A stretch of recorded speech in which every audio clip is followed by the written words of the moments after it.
Urutan tingkat strata pendidikan dengan jumlah penduduk yang paling tidak besar adalah yang paling tidak besar, artinya kita mengurutkan dari yang paling kecil. Oke, dari yang paling kecil itu kita lihat ada diploma. Diploma 1 atau 2. Kita lihat aja di sini diploma 2 di sini ya. Ini betul. Oke, bukan gitu aja ya, biar cepat. Terus ada sarjana muda di 1,55%. Sarjana muda ini bukan. Ya udah ketemu ya. Terus S1. S1 betul. Terus ke SLTP, ke tamat SD, tidak tamat SD, belum sekolah. Oke, terus ke yang paling besar itu ada di SLTA. Oke, jadi jawabannya yang B ya.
Pemahaman bacaan dan menulis nomor 1, kita diminta untuk memperbaiki judul. Berarti ini ya, kan asalnya cuma Tari Wutukala nih, apa nih kira-kira yang tepat. Nah, kita harus tahu dulu syarat dari judul itu apa sih. Dia harus menarik ya. Bentuknya frasa ataupun klausa. Lalu tidak ada singkatan atau akronim, dan juga kalau misalnya ada preposisi atau kata tugas ditulis dengan huruf kecil seperti itu. Nah, untuk menentukan judul kita harus memahami dulu nih bacaannya itu membahas tentang apa ya, namanya juga ini bagian pemahaman bacaan dan menulis ya. Jadi kita baca dulu aja teksnya, oke? Tarian Wutukala merupakan tarian asal seorang Papua Barat yang dimiliki oleh suku Moy dan biasanya dilakukan dalam berbagai acara adat mereka. Secara garis besar, tari Wutukala ialah tradisi penting yang menjadi bagian kehidupan dari seremonial suku Moy. Tarian ini adalah sebuah peringatan atas inovasi yang mereka temukan dalam mata pencaharian umum suku Moy. Makna dari tari ini ialah ucapan syukur atas berkat yang diberi Tuhan kepada suku Moy. Hal ini juga menunjukkan sebuah sikap terbuka yang dimiliki suku Moy terhadap berbagai perubahan kehidupan yang terjadi. Pada awal tarian, para pria masuk terlebih dulu sambil membentuk sebuah formasi saat mereka sedang berburu ikan. Lalu wanita masuk setelahnya dengan membawa sebuah tas bernama noken asli Papua. Tas tersebut dipakai sebagai wadah penampung ikan hasil buruan. Para wanitanya menggunakan pakaian yang serasi dengan para pria seperti rok dari daun sagu dan hiasan kepala yang terbuat dari burung cendrawasih. Biasanya tarian ini dilakukan oleh seorang tetua adat dan diikuti oleh beberapa pemuda yang bla bla bla semangat suku Moy dalam menghadapi berbagai tantangan kehidupan. Oke. Dari sini kita bisa menyimpulkan kalau tarian Wutukala ini amat penting bagi suku Moy sebagai ucapan syukur atas berkat Tuhan, terus sebuah peringatan atas inovasi mereka gitu. Ini ada di kalimat 3, 4 gitu untuk maknanya. Kita langsung cek opsi aja ya. Tarian Wutukala ini cuma nambah an doang dari judul yang ada, jadi jelas salah ya karena minimal sekali usahanya ini ya. B. Tari Wutukala, inovasi berburu ikan ala suku Moy di Papua Barat. Nah ini menarik nih, ini menarik dan Ayo kita korek ya. Inovasi berburu ikan, bener nggak sih? Tari Wutukala itu inovasi berburu ikan? Ya, lihat di sini sebuah peringatan atas inovasi dalam mata pencaharian umum mereka. Di sini memang tidak langsung disebutkan ya mata pencaharian umum mereka tuh apa. Tapi di paragraf kedua, mereka mengatakan bahwa mereka itu sedang berburu ikan. Berarti mata pencaharian umum mereka adalah berburu ikan, atau mereka ini adalah nelayan gitu pekerjaannya gitu. Ini terhubung kan, terkoneksi gitu. Udah mah ada hasil buruan juga kan, ikan sebagai hasil buruan gitu. Jelas kalau ini adalah nelayan gitu pekerjaannya. Tari Wutukala inovasi, betul ya, inovasi berburu ikan ala suku Moy di Papua Barat. Ini betul sih. Kita cek opsi yang lainnya. Tarian asal Sorong, betul, tapi dia bukan judul yang tepat untuk memperbaiki ya. Lalu tarian Cukur juga bukan ya. Tari Wutukala suku Moy, ini terlalu singkat tidak ya. Jadi nomor 1 jawabannya B.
Baik, pengetahuan dan pemahaman umum nomor 1, kita diminta untuk mencari padanan kata dari kata treadmill. Nah, mungkin ini udah gak asing banget ya, treadmill. Kalian pasti udah tahu bentukannya seperti apa. Tapi, tahu gak sih padanan katanya apa? Nih, ini ada di kalimat 8 ya. Wah, ini gak ditulis miring nih. Nah, kita lihat dari opsi A, tapak. Tapak itu artinya apa sih? Tapak itu artinya ya ada jejak gitu ya. Jelas itu bukan ya, gak masuk lah. Apa pula jejak? Bukan. Mesin lari. Itu bisa ya. Nah, kita cek deh opsi selanjutnya. Giling. Giling kayak menggiling gitu ya. Kalau misalnya maknanya secara KBBI artinya hancurkan. Jelas ini bukan. Tapak giling juga jelas bukan. Mesin olahraga. Ini terlalu umum ya. Mesin olahraga seperti apa gitu kan? Yang paling tepat sih mesin lari. Walaupun di sini dia dipakainya untuk berjalan ya, misalnya berjalan cepat gitu. Tapi bisa dipakai lari juga, jadi bisa jalan bisa lari gitu kan. Jadi mendekati, bisa dipadankan. Jadi nomor 1 jawabannya B.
Diketahui P sama dengan bilangan prima ganjil kedua A sama dengan jumlah kuadrat dari P dan 12, dan B selisih kuadrat dari P kuadrat dan 12.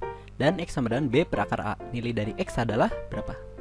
Oke, di sini kita harus tahu dulu B dan A itu dalam matematikanya tulisannya seperti apa. B itu selisih kuadrat dari P kuadrat dan 12. Selisih kuadrat dari P kuadrat dan 12 itu berarti si ininya dikuadratkan dulu baru diselisihkan. Jadi kita punya P kuadrat dikuadratkan, kemudian diselisihkan dengan 12 kuadrat. Ini juga sama untuk jumlah kuadrat. Jumlah kuadrat dari P dan 12 itu berarti dikuadratkan dulu baru dijumlah. Jadi ini adalah P kuadrat ditambah 12 kuadrat. Nah, P itu berapa? P itu adalah bilangan prima ganjil kedua. Bilangan prima yang pertama itu kan 2, tapi 2 itu prima genap. Prima ganjil pertama itu 3. Jadi bilangan prima ganjil kedua itu adalah 5. Maka P itu sama dengan 5. Sehingga A itu sama dengan 5 kuadrat tambah 12 kuadrat. Sedangkan untuk B itu sama dengan 25 kuadrat dikurangi 12 kuadrat. Jadi X itu sama dengan 25 kuadrat min 12 kuadrat per akar dari 5 kuadrat ditambah 12 kuadrat.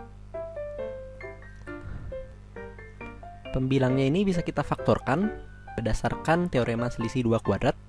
25 kuadrat min 12 kuadrat ini bisa ditulis 25 tambah 12 dikali 25 min 12. Kemudian untuk penyebutnya, akar 5 kuadrat plus 12 kuadrat, untuk kalian yang sudah terbiasa dengan Pythagoras pasti langsung tahu jawabannya, yaitu 13 kuadrat. Akar dari 13 kuadrat. Tapi kalau dihitung juga bisa, itu berarti akar dari 25 tambah 144. Berarti akar dari 169. Yang mana itu adalah 13. Jadi ini sama dengan 37 dikali 13 bagi 13. Jadi bisa kita sederhanakan, dan jawabannya adalah 37. Maka jawaban yang tepat adalah yang E.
Untuk soal berikut ini, katanya nilai dari N sehingga 3 pangkat 1 tambah 3 pangkat 2 sampai 3 pangkat N sedekat mungkin dengan 2020 adalah berapa?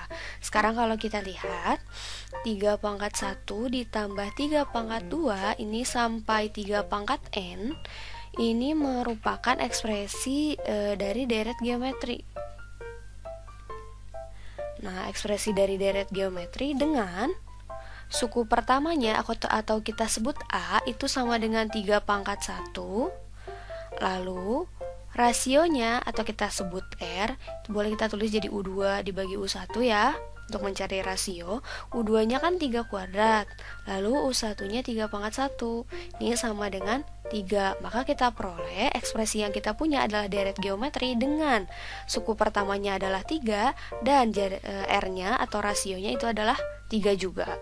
Maka Nih yang ini 3 pangkat 1 tambah 3 pangkat 2 sampai 3 pangkat N bisa kita tulis menjadi,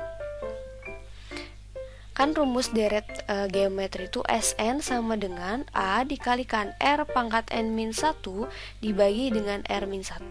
Kayak gini ya, berarti tinggal disubstitusi. Kita punya A-nya adalah 3 dikalikan dengan R-nya 3 dipangkatkan N dikurangi 1 dibagi dengan 3 dikurangi 1. Dari sini kita peroleh hasilnya adalah 3/2 dikalikan 3 pangkat N-1. Nah ini ya, jadi 3 pangkat 1 tambah 3 pangkat 2 sampai 3 pangkat N itu sama dengan 3/2 dikalikan 3 pangkat N-1. Nah selanjutnya, kalau kita baca soal dengan baik dan benar ya, di sini kan yang ditanyain nilai N, sehingga 3 pangkat 1 tambah 3 pangkat 2 sampai 3 pangkat N sedekat mungkin dengan 2020. Artinya ketika kita punya seperti ini, 3 pangkat 1 tambah 3 pangkat 2 sampai 3 pangkat N maksimum, karena kan di sini N kita nggak tahu berapa, pokoknya sedekat mungkin, berarti kurang dari sama dengan 2020. Nah inilah maksud dari soal. Sekarang untuk ruas kiri kita sudah punya tadi 3 pangkat 1 tambah 3 pangkat 2 sampai 3 pangkat N itu adalah 3/2 dikalikan dengan 3 pangkat N-1. Ini kurang dari sama dengan 2020. Kita kalikan ke ruas dengan 2 sehingga kita punya 3 dikalikan 3 pangkat N dikurangi 1 dikurang dari sama dengan 4040. Yang ini 3-nya kita kalikan ke dalam, berarti jadi 3 kali 3 pangkat N dikurangi 3 kurang dari sama dengan 4040. Berarti ruas kiri 3 kali 3 pangkat N itu bisa kita tulis menjadi 3 pangkat N plus 1. Ini kurang dari sama dengan kedua ruas kita tambahkan 3, berarti jadi 4043. Nah kalau kita perhatikan dari sini 3 pangkat 7 itu kan sama dengan 2187. Ini kurang dari 4043. Nah 4043 itu kurang dari 6561. Padahal 6561 itu sama dengan 3 pangkat 8. Sehingga dari sini bisa kita simpulkan bahwa 3 pangkat N plus 1 itu boleh kita tulis ini sama dengan 3 pangkat 7, karena kan maunya hasilnya itu kurang dari sama dengan 4043 ya.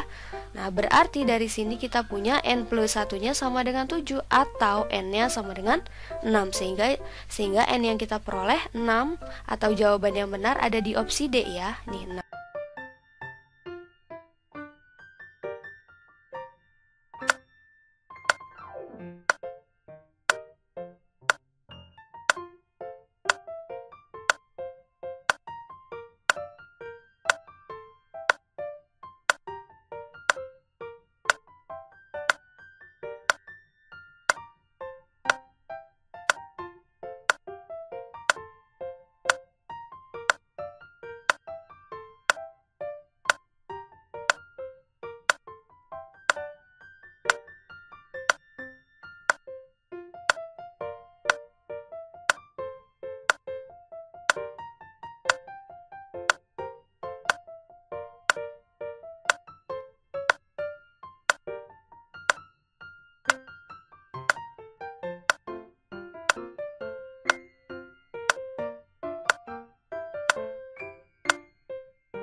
Baik, soal nomor 5 yang ditanyakan adalah mengenai pernyataan yang tidak sesuai. Ini teksnya sudah berbeda ya, sudah masuk teks 2. Jadi mau tidak mau kita tetap harus baca teksnya. Saat musim dingin tiba, banyak penyu laut akan bersarang di pantai utara Australia. Ketika tukik-tukik menetas saat malam hari, mereka menggunakan cahaya alami dan kelandaian pantai sebagai pemandu alami untuk merangkak dari pasir ke laut. Namun ketika cahaya buatan mengalahkan terang bulan dan laut, mereka menjadi kehilangan arah. Ini membuat mereka sangat rentan terhadap predator, kelelahan, dan bahkan lalu lintas kendaraan ketika mereka mengambil jalan yang keliru. Cerita tukik ini merupakan bagian kecil dari masalah yang lebih besar, tapi terlupakan, yaitu tentang bagaimana polusi cahaya berbahaya bagi satwa liar, baik di daratan dan di bawah laut. Saat ini, lebih dari 80% manusia dan 99% populasi Amerika Utara dan Eropa tinggal di bawah langit yang terkena polusi cahaya. Kita telah mengubah lingkungan saat malam hari demi bagian substansial dari permukaan bumi untuk waktu singkat dibandingkan dengan skala waktu evolusioner. Kebanyakan satwa liar tidak memiliki waktu untuk beradaptasi dengan perubahan ini. Meskipun polusi cahaya merupakan masalah global dan kegelapan total sulit untuk diterima, kita masih bisa memegang peran untuk mengurangi dampak terhadap satwa liar dengan mengubah cara kita menggunakan atau berpikir tentang cahaya di malam hari. Oke, kita langsung cek ke opsi ya setelah baca. Banyak penyu laut akan bersarang di pantai selatan. Kalimat 1, ini mudah banget ya ternyata ya. Nih, pantai utara, ini pantai selatan. Jelas ini jawabannya ya. Dia sudah tidak sesuai. Kita cek yang lainnya.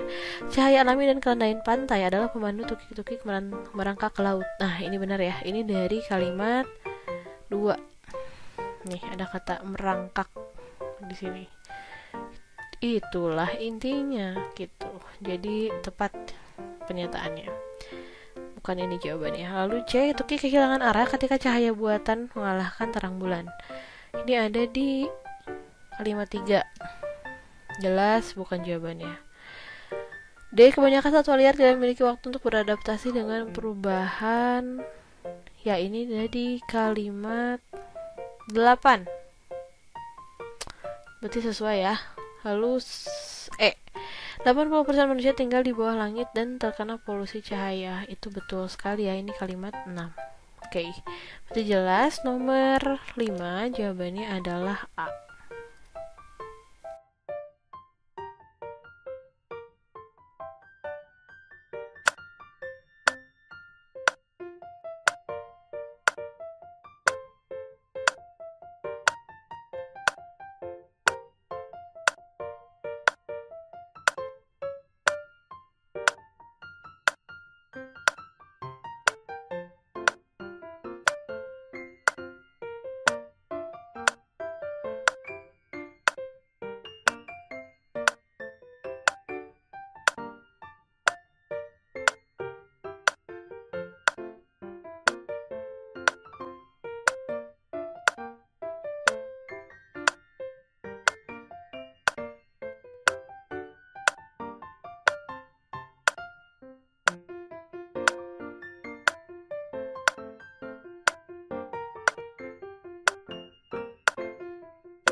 Nah, sahabat Cerebrum, sekarang kita masuk ke contoh soal yang relate sama teks yang membahas tentang efek dari asap api yang mempengaruhi sistem pernapasan dan kardiovaskular ya. Langsung ke pertanyaan pertama. What is the best title of the passage? Oke, ini soalnya nanyain judul yang tepat ya untuk teksnya. Kira-kira apa? Jadi kalau kita lihat sesuai dari bacaannya, kita harus lihat dulu ide pokoknya ya, karena untuk menentukan judul yang tepat itu kita harus tahu dulu ide pokoknya. Nah, ide pokok itu kan biasanya ada di awal kalimat, baik tersirat maupun tersurat. Jadi kita harus baca dulu ya. Jadi di awal kalimat itu dia ngebahas tentang pengaruh paparan asap api ya terhadap sistem pernapasan dan kardiovaskular tubuh dengan segera. Jadi kita lihat di opsi mana yang sesuai dengan ide pokok ya. Yang A, the benefits of air cleaner for people who have lung disease. Yang A ini dia sebagai ide pendukung ya. Jadi emang ada di teks, cuman dia tidak berfokus pada ini ya. Yang B, health complication increases after exposure to loud smoke. Ini juga dia tidak sesuai sama apa yang disampaikan di paragraf pertama ya. Jadi tidak bisa dijadikan sebagai judul karena ini jadinya dia ide pendukung. Kalau yang C, wildfire smoke has immediate harmful health effect. Nah, kalau yang C ini karena dipertegas ya, kalau di teksnya itu pengaruh paparan asap api terhadap pernapasan dan kardiovaskular tubuh dengan segera. Jadi di sini ada penekanan, ada immediate sama health effect. Jadi kesehatannya itu merajuk pada sistem pernapasan dan kardiovaskular. Berarti bisa dijadikan sebagai judul dari teksnya. Tapi kita lihat dulu. Yang D, particle pollution is made up of tiny pieces of dust. Ini pun dia masuknya ke ide pendukung ya, bukan ide utama. Jadi tidak bisa dijadikan sebagai judul. Yang E, everyone start preparing for wildlife smoke. Ini tidak bisa dijadikan judul. Kenapa? Karena dia tidak berfokus pada preparing orang-orang terhadap ini ya, asap. Jadi kurang tepat untuk dijadikan sebagai title. Berarti bisa disimpulkan ya, dari kelima opsi ini yang paling tepat untuk dijadikan sebagai title itu ada di opsi yang C.